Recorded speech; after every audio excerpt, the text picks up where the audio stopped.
O Centro Integral de Amigos en Comoxo acollía esta mañá a segunda xuntanza do Grupo de Traballo Arousa Lab, que engloba os principais colectivos relacionados co mar. Ademais, o sector profesional representado por confrarías e outras asociacións participan no proxecto entidades deportivas, institucións educativas e a propia Xunta de Galicia, que coordina o programa dende a Dirección Xeral de Desenvolvemento Pesqueiro. Pois un grupo de traballo, un espazo de intercambio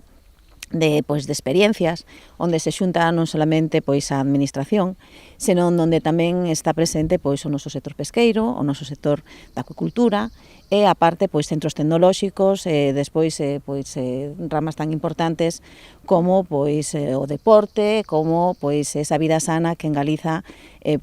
realizamos non solamente facendo deporte, paseando ao aire libre, senón tamén comendo peixe, que o peixe é moi importante para a saúde. O obxectivo principal do programa, enmarcado no proxecto europeo A Agora do Horizonte 2030, é promover iniciativas que redunden na conservación do medio mariño, sempre dende o punto de vista da inclusión social. E este é un grupo de traballo creado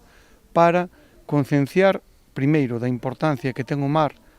na nosa terra, segundo, que ten futuro, a pesar das dificultades ou das situacións que teña, e o que hai é traballo, como moitas veces, e o terceiro é